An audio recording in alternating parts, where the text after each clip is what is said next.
Hello, my dear students.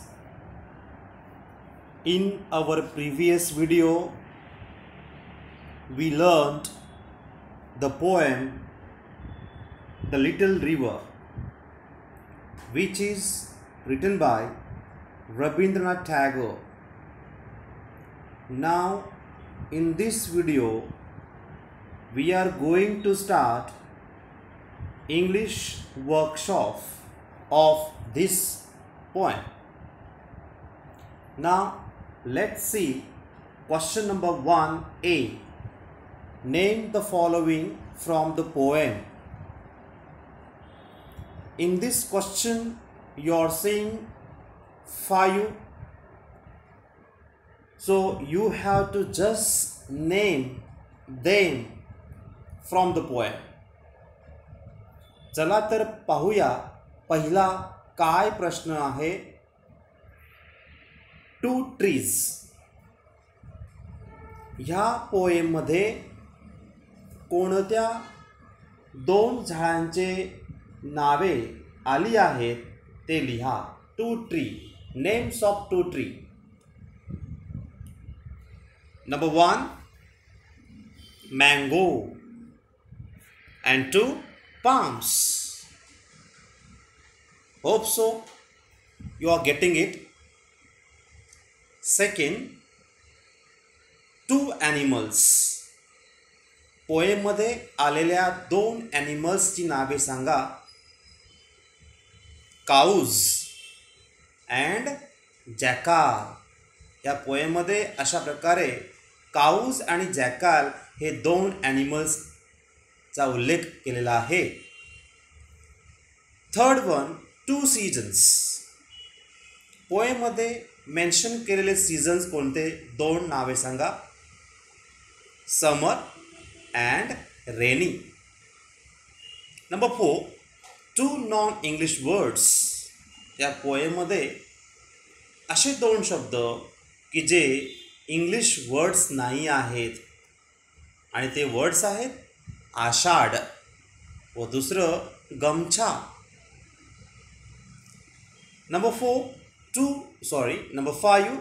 2 different timings of the day. Poem मध्ये असे कोणते 2 different टायमिंग्सचा उल्लेख केलेला आहे ते म्हणजे dusk and down.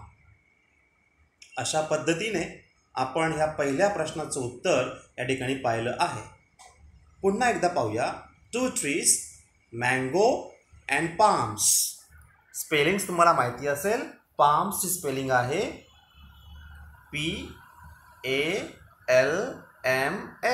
Palms. Mango ही तुम्हाला माहिती आहे. सोपं आहे. Mango and palms. अशा प्रकारे 2 ट्रीजची नावे या ठिकाणी आपण पाहिली आहेत.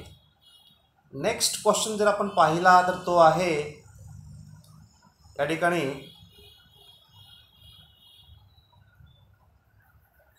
तो म्हणजे 2 ॲनिमल्स. आणि 2 ॲनिमल्स कोणती तर आहेत काऊज. पहा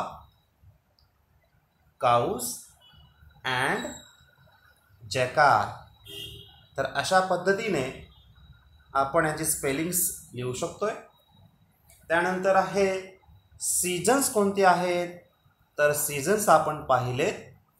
एक म्हणजे समर आणि दुसरा म्हणजे रेनी. अशा पद्धतीने त्यानंतर आहे नॉन इंग्लिश वर्ड्स. एक आपण पाहिला आषाढ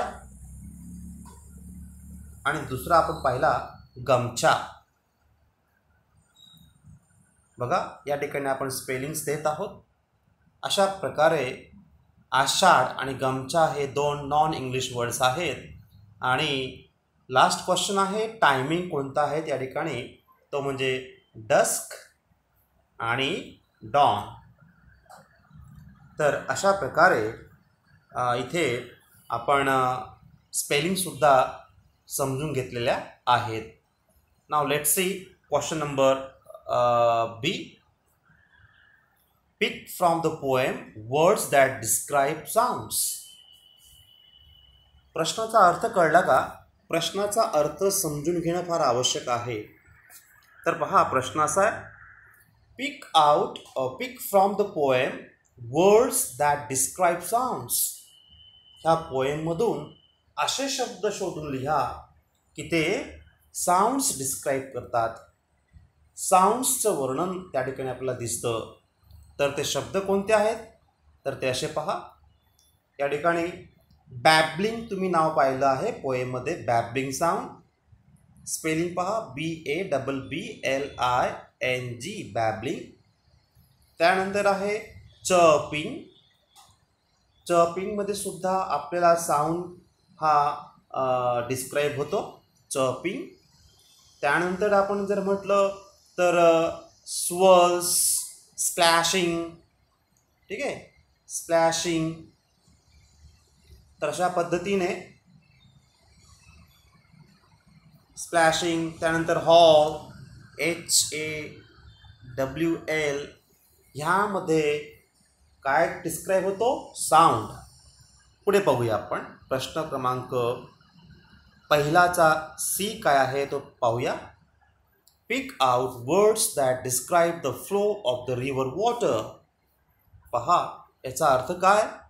असे शब्दांचं डिस्क्रिप्शन करा की river water, the flow of river water describe होत असेल.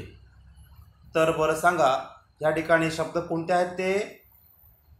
एक म्हणजे मींडर्स.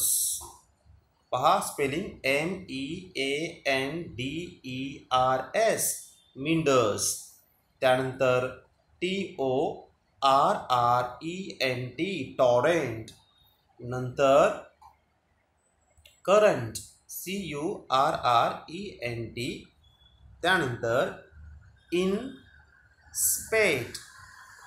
अशा पद्धतीने हे जे 4 शब्द आहेत ह्यात आपल्याला काय बरं समजतंय? The flow of the river water हा दिसून येतोय. नेक्स्ट क्वेश्चन पाहूया, नंबर 2A.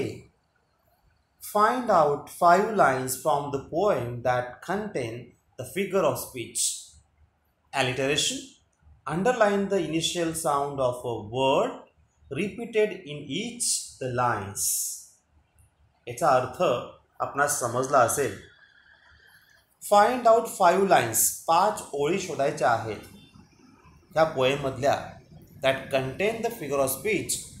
ॲलिटरेशन, की ज्यामध्ये फिगर ऑफ स्पीच असेल, ॲलिटरेशन. तर बघूया कोणते त्या लाईन्स आहेत. नाव let's see the poem here. See dear students, आपण जर पाहिलं लाईन नंबर 3, फर्स्ट स्टँजामध्ये जर लाईन नंबर 3 आपण पाहिली तर ती आहे, पहा ही लाईन आहे, and just wait, I am showing you this line.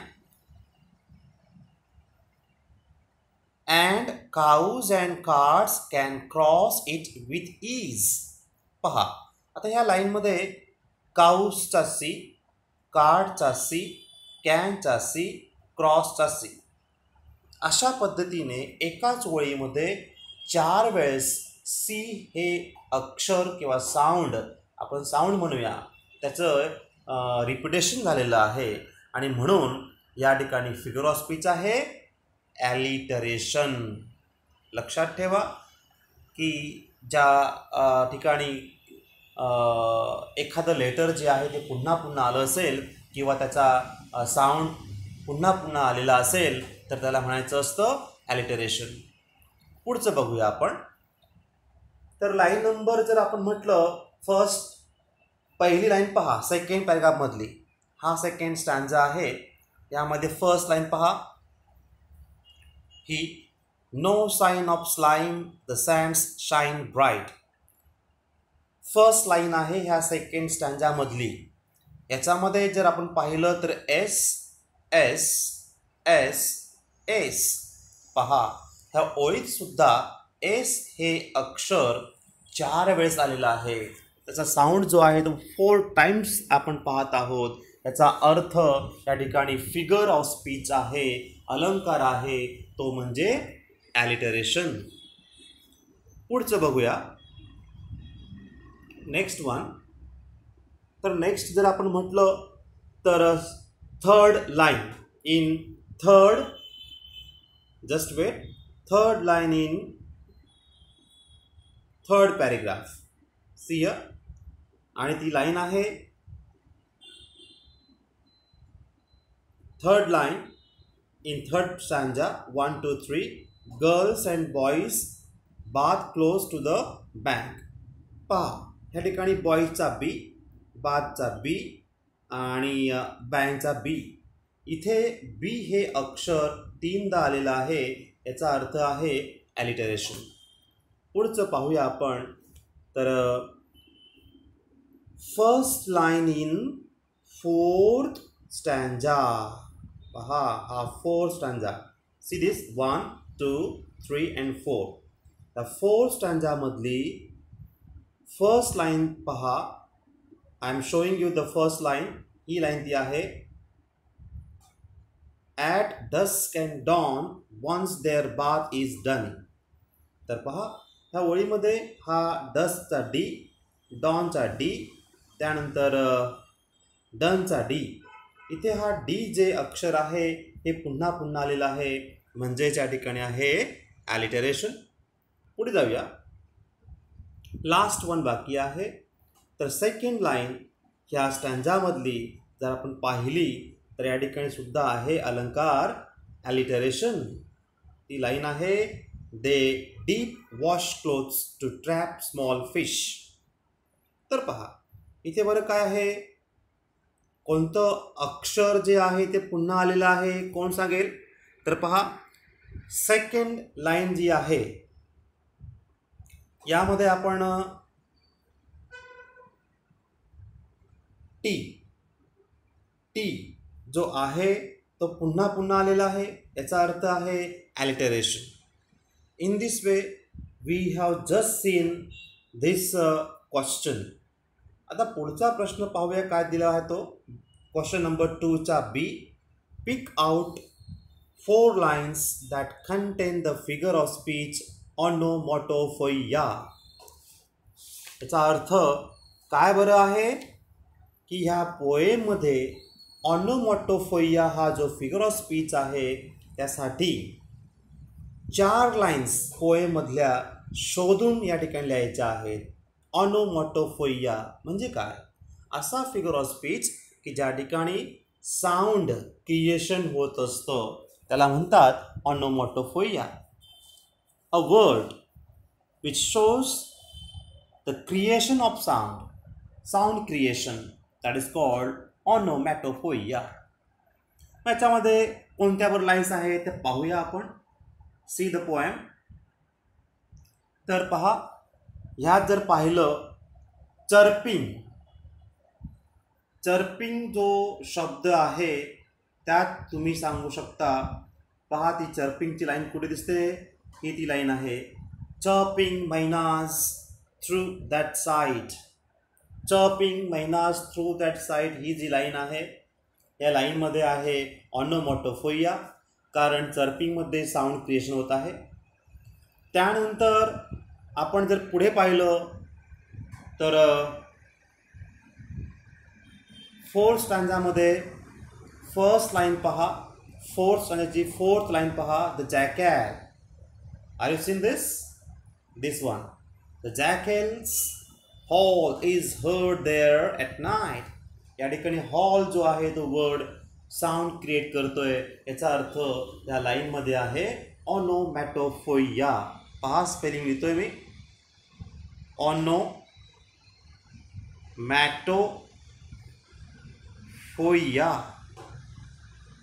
हा फिगर ऑफ स्पीच या ठिकाणी आपण पाहत आहोत. पुढची लाईन बघूया. ती लाईन आहे third line of the fifth stanza. ती म्हणजे the air is. Are you seen this? Yes. See this line. The air is rife with babbling sound. हा बॅबलिंग वर्ड जो आहे तो साऊंड क्रिएट करतो. नेक्स्ट लाईन पाहूया. Fourth one, शेवटची. तर ती लाईन आहे fourth line in stanza number 5. ती म्हणजे ॲट द मडी. पहा ही line. At the muddy on shore stir of life again. तर अशा पद्धतीने ह्या लाईनमध्ये सॉरी ॲज द मडी दिस वन ॲज द मडी टॉरेंट्स वॉल अलॉंग. इथे हे जे वर्ड्स आहेत ते साऊंड क्रिएट करतायत आणि म्हणून फिगर ऑफ स्पीच आहे ऑनोमोटोफोइया. In this way, dear students, we have seen this. Now see the next question. Next question is rearrange the words in alphabetical order. खूप सोपा प्रश्न आहे. या ठिकाणी एकूण 3 उपप्रश्न आहेत. तुम्हाला हे सर्व शब्द जे दिले आहेत, शब्दांचा 3 ग्रुप दिलेला आहे, ते अल्फाबेटिकल ऑर्डरमध्ये क्रम त्यांचा लावायचा आहे. ABCDच्या क्रमानुसार ते जॉईन करायचं आहे. तर आपण बघूया. तर पहा इकडे पहिला ग्रुप बघूया. पुढचे 2 ग्रुप्स तुम्हाला सॉल्व करायचे आहेत. पहिल्या ग्रुपमध्ये शब्द भरपूर आहेत. पहिला समर, साइन, स्लाइम, सँड, शेड, स्टर, स्कॉर, सॅम, स्वल, स्ट्रॉंग. अशा पद्धतीने आपण जर एक नजर टाकली, प्रत्येक शब्दाचं पहिलं अक्षर S आहे आणि म्हणून काय करायचं, मग दुसरं अक्षर बघायचं. दुसरं पण सेम असेल तर काय करायचं, तिसरं अक्षर बघायचं. तिसरं पण सेम असेल तर काय करायचं, चौथं अक्षर बघायचं. ABCDच्या क्रमानुसार ते शब्दांचा क्रम लावायचा आहे. त्याला म्हणतात अल्फाबेटिकल ऑर्डर. आपण जर पाहिलं सगळीकडे S आहे, तर पहा पहिल्या शब्दानंतर S नंतर U आहे. इकडे I, L, A, H, T, C, O, W आणि T. ह्या अक्षरांपैकी पहिलं अक्षर बरं कुठलं येतं, तर ते म्हणजे A येतो आणि म्हणून सँड हे पहिल्यांदा लिहायचं आहे. पहिला क्रम सँडला द्यायचा आहे. आता दुसरा शब्द आपण कुठला घेणार, तर पहा आपण पाहिलं एवढ्यात तर समरचा U, साइनचा I, L, सँड तर गेला. नंतर आहे शेडचा H, स्टरचा T, स्कॉरचा C, O, W, T आहे. याचा अर्थ हा C जो आहे तो सेकंड नंबर आपण घेणार, तो म्हणजे स्कॉर. सेकंड नंबर त्याला दिला. आता तिसरा नंबर आपण कोणाला द्यायचा आहे, तर या ठिकाणी बघा हा H आहे. H येतो तो शेड लिहिला. तर अशा पद्धतीने तुम्हाला ABCDच्या क्रमानुसार ते लिहायचं आहे. शेड शब्द जो आहे त्याला आपण 3 नंबर दिलेला आहे. चौथा साइन आहे, हा नंबर 4. त्यानंतरचा 5वा वर्ड जर म्हटला तुम्ही तर तो आपण देणार आहोत स्लाइम. त्याच्यानंतर आपण देत आहोत 6 नंबर, तो म्हणजे साऊंड. 6 नंबर आहे. 7 नंबर दिला तर आपण देणार आहोत तो म्हणजे स्ट्रॉंग. ह्याला लास्ट शब्द जो दिलेला आहे इथे ह्याला आपण देत आहोत 7 नंबर. त्यानंतर आपण नंबर देत आहोत तो म्हणजे समर आणि शेवटचा स्वल. अशा प्रकारे ABCDचा क्रम इकडे लावायचा आहे. विद्यार्थी मित्रांनो, आजच्या ह्या व्हिडिओमध्ये आपण पेज नंबर 38 हे संपूर्ण अभ्यासलं आहे. याच्यामध्ये एकूण प्रश्न आहेत 3. तर 3 प्रश्नामध्ये पहिला जो प्रश्न आहे त्यात ABC, दुसऱ्यामध्ये A आणि B आणि तिसऱ्यामध्ये सुद्धा 1, 2, 3 असे उपप्रश्न आहेत. हे संपूर्ण पेज आपण अभ्यासलं आहे.